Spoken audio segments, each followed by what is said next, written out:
Hello student, तो स्वागत है आपका। आज एक नया टॉपिक पढ़ेंगे हम जिसका नाम है Ohm's law. Right, class 10 electricity का चैप्टर है, इसका नाम ओम्स लॉ है। ओम्स लॉ ये कहता है, ओम्स लॉ हमारा ये कहता है कि वोल्टेज जो होती है वो करंट के डायरेक्टली प्रोपोर्शनल होती है। राइट, डायरेक्टली प्रोपोर्शनल का मतलब है कि जिस अमाउंट से हम करंट को बढ़ाएंगे उसी अमाउंट से क्या होगा, वोल्टेज बढ़ेगा।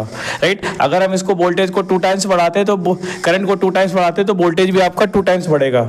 राइट, करंट को हम आधा करते हैं तो वोल्टेज भी आपका आधा होगा। वोल्टेज को जीरो करेंगे, करंट को जीरो करेंगे, वोल्टेज भी आपका जीरो होगा। यानी जिस अमाउंट से आप करंट को बढ़ाएंगे उसी अमाउंट से वोल्टेज आपका बढ़ेगा। और हम जानते हैं कि जब प्रोपोर्शनलिटी साइन हटता है तो हमेशा एक कांस्टेंट हटता है। इस प्रोपोर्शनलिटी को हटाएंगे तो यहाँ पे कांस्टेंट आएगा, that is equal R. R जो होता है हमारा रेजिस्टेंस कांस्टेंट होता है।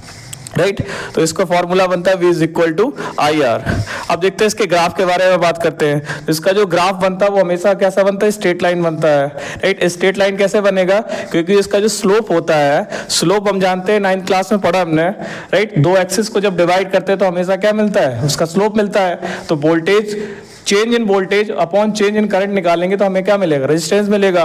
और हम जानते हैं चेंज जो होता है हमेशा क्या होता है, फाइनल माइनस इनिशियल, यानी V2 माइनस V1। और change in current is equal to क्या होगा, I2 माइनस I1, यानी चेंज इन करंट ये किसके इक्वल होगा, रेजिस्टेंस के इक्वल होगा। राइट, अगर हम इसको ग्राफिकली देखें तो अगर हम इसकी बात करें, राइट, अगर हमारा वोल्टेज कितना है, 2 है, तो हमारी करंट कितनी है, 1 है। जब हमारा वोल्टेज कितना है, 4 है, तो करंट आपकी कितनी है, 2 है। जब वोल्टेज हमारा 6 है, जब वोल्टेज हमारा 6 है तो करंट हमारी कितनी है, 3 है। जब वोल्टेज हमारा 4 है तो करंट हमारी कितनी है, 8 है। जब वोल्टेज हमारा कितना है, 5 है, तो हमारी करंट कितनी है, 10 है। अगर इन सबको पॉइंट्स को मिलाएंगे, इन पॉइंट के कोऑर्डिनेट्स को मिलाएंगे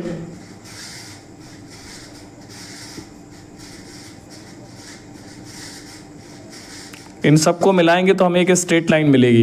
यानी वोल्टेज और करंट का जो ग्राफ होता है वो हमेशा कैसा होता है, स्ट्रेट लाइन होगा। यानी जिस अमाउंट से हम करंट को बढ़ाएंगे उसी अमाउंट से क्या होगा, वोल्टेज बढ़ेगा। और ये जो लॉ है वो हमेशा कांस्टेंट टेम्परेचर और ओनली फॉर कंडक्टर, ये कोई यूनिवर्सल लॉ नहीं है, ये सिर्फ और सिर्फ क्या है, कंडक्टर्स के लिए वैलिड है।